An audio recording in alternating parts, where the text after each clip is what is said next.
आज है 24 नवंबर 2024, दिन है रविवार। आप सभी का स्वागत है वीरेंद्र सिंह यूट्यूब चैनल पर। 24 नवंबर 2024 मध्य प्रदेश की 25 फटाफट बड़ी खबरें हम देख लेते हैं। आप वीडियो कहाँ से देख रहे हैं हमें कमेंट सेक्शन में जरूर बताएं।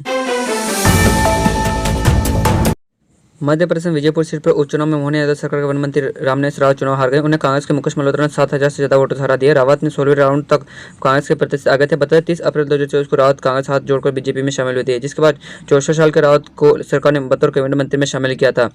विजयपुर में पहले राउंड की गिनती के बाद कांग्रेस को 178 वोट्स की बढ़ोतरी से मिली थी। इसके बाद बीजेपी लगातार आगे थी।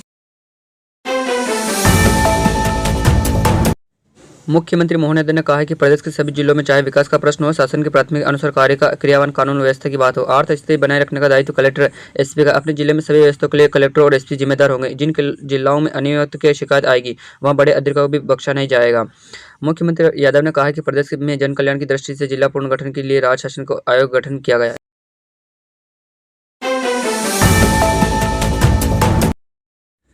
महाराष्ट्र और झारखंड विधानसभा चुनाव 2024 के साथ उपचुनाव आयोग में 14 राज्यों का उपचुनाव भी ऐलान किया था। इस लिस्ट में मध्य प्रदेश की 2 सीटों पर शामिल है। 13 नवंबर को मध्य प्रदेश की बुंदेलखंड और विजयपुर विधानसभा सीटों पर उपचुनाव हुए थे, जिसके नतीजे आज सामने आ रहे हैं। मध्य प्रदेश की दोनों विधानसभा सीटों पर उपचुनाव के शुरुआत रुझान सामने आ गए। बुंदेलखंड में कांग्रेस प्रत्याशी राजकुमार पटेल आगे चल रहे थे, वहीं विजयपुर सीट पर कांग्रेस की जीत हो चुकी है।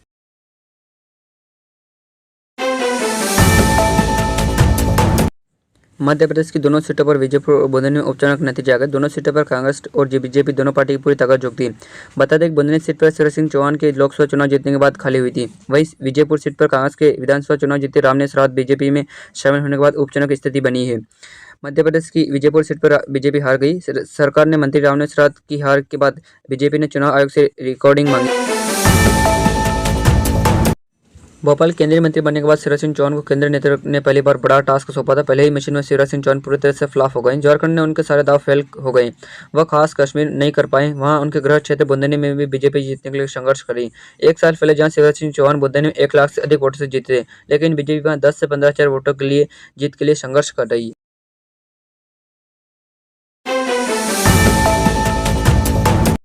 शेरपुर मध्य प्रदेश में हुए उपचुनाव में कांग्रेस ने बड़ी जीत हासिल की। शेरपुर जिले के विजयपुर विधानसभा सीट पर कांग्रेस के उम्मीदवार मुकेश मल्होत्रा ने भाजपा के दिग्गज नेता मंत्री रामनेश रावत को हरा दिया। यह जीत कांग्रेस के लिए इसलिए महत्वपूर्ण है क्योंकि रामनेश रावत इस सीट पर लगातार 6 बार विधायक रह चुके थे। ये दिसंबर में बने मध्य प्रदेश कांग्रेस अध्यक्ष जीतू पटवारी के लिए बेहद उपलब्धि मानी जा रही है।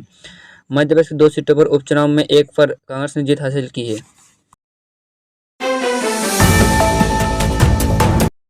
बागेश्वर धाम के पीठाधीश्वर धीरेन्द्र कृष्ण तत्व द्वारा निकाली जा रही सनातन हिंदू एक पद यात्रा आज का तीसरा दिन। आज यात्रा की शुरुआत मेटिंग टाउन से शुरू होगी। यात्रा के दोपहर में मानसूनिया पहुंचेगी, जबकि नौगांव में प्रसिद्ध कवि कुमार विश्वास और अक्षरा भी शामिल होंगी। आज 23 नवंबर को यात्रा में श्रद्धालुओं को हुजमा देखने जा रहा है। बता दें कि इनकी यात्रा देश की संस्कृति को बचाने के लिए की जा रही है।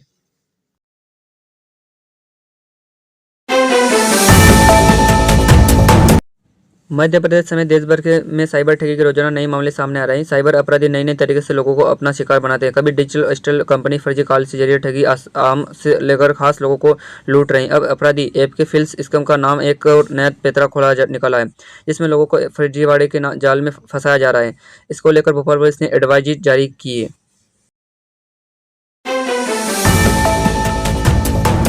श्रीलंका के पूर्व राष्ट्रपति रानी विक्रमसिंघे शनिवार को सड़क मार्ग से होते हुए मांडू पहुंचे। यहां पहुंचने के पर विदेशी अतिथि का स्वागत किया गया। उनके भ्रमण को लेकर यहां सुरक्षा व्यवस्था को इंतजाम देखने को मिला है।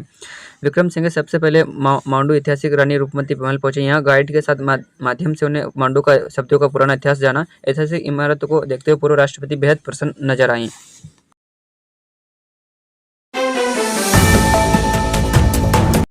महाराष्ट्र विधानसभा चुनाव में मतगणना में शुरुआत रुझानों में भारतीय जनता पार्टी ने बहुत आंकड़ा पार कर लिया। भाजपा शिवसेना गठबंधन मजबूत स्थिति में और विदर्भ समेत कई क्षेत्रों में भाजपा को बड़ी सफलता मिलती दिख रही है। खास बात यह है कि चुनाव में प्रबंधन में मध्य प्रदेश के नेताओं की भूमिका पार्टी की जीत के महत्वपूर्ण योगदान दिया है। मध्य प्रदेश के मंत्री कैलाश विजयवर्गीय, प्रहलाद पटेल और विश्वास सागर मिश्रा ने महाराष्ट्र के विदर्भ क्षेत्र में चुनाव प्रबंधन की कमान संभाली थी। उज्जैन में सेवानिवृत्त अधिकारी को 3 बदमाशों ने डॉलर का नोट झांसा देकर 4 लाख रुपए ठग लिए। बदमाश 7 दिनों से अपना जाल बिछा रहे थे। उन्होंने 20 रुपए के बदले $1 भी दिया है। पुलिस ने मामला दर्ज कर जांच शुरू कर दी है। बदमाश की तलाश में सीसीटीवी कैमरे फुटेज देखी जा रही है। देवास के आदिम जाति कल्याण विभाग में पद स्थिर रह चुके सेवानिवृत्त अधिकारी हरिनारायण पिता पन्नालाल निवासी शंकरखेड़ी बालाघाट देवास नानाखड़ा बस स्टैंड पहुंचे थे। मध्य प्रदेश में विदेशी निवेश लाने के लिए मुख्यमंत्री मोहन यादव शनिवार को 6 दिन के विदेश दौरे पर रहेंगे। भोपाल समेत आसपास के उद्योगपतियों का समूह उन्हें दही मिश्री खिलाकर रवाना करेगा। वे शाम को भोपाल से मुंबई के लिए उड़ान भरेंगे। सोमवार को लंदन पहुंचेंगे। 25 से 30 नवंबर तक सीएम मोहन यादव यूके और जर्मनी के दौरे पर रहेंगे। वहां अलग अलग शहरों में उद्योगपति के साथ उनके प्रतिनिधि मुलाकात करेंगे। एमपी में निवेश पर बात करेंगे।